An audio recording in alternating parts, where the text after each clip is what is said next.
ปิวสวยระวังมะพร้าวนะพี่อาค่ะเดินตรงทรายไม่ได้นะร้อนมากไปตรงโน้นค่ะเดี๋ยวเท้าลอกไปเดินไปค่ะมันไปไม่ได้มันร้อน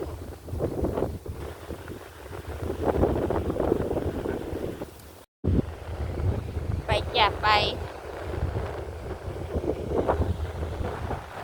โอ้น้ำลงนี่น้ำลงแล้วก็ทรายก็แบบเป็นชั้นๆลึกอยู่นะนี่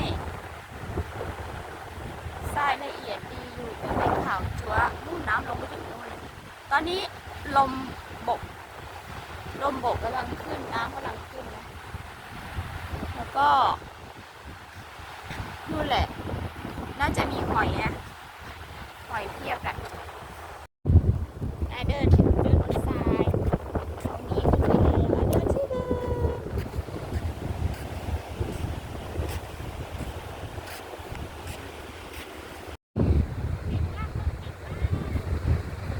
น่ารักมากเลยลองหาปลาเลย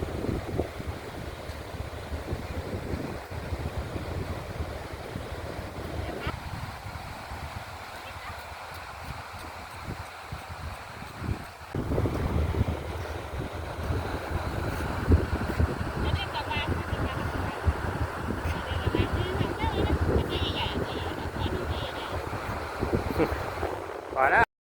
โอ้ยเดินไปเร็วเดินไปเร็วเสร็จยัง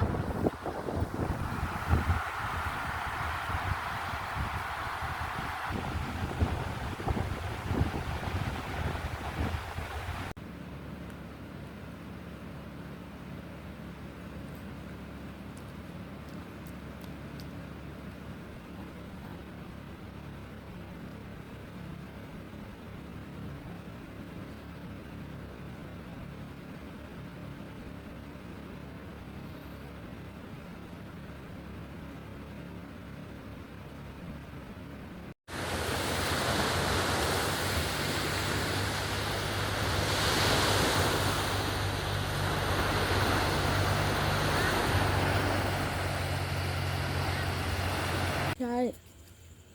ได้เวลาจริงๆของหนูได้เวลาลงน้ำแล้วจ้าทุกคนมาจ้ะถ่ายดูอะไรวะ เอาก็ไม่มีคน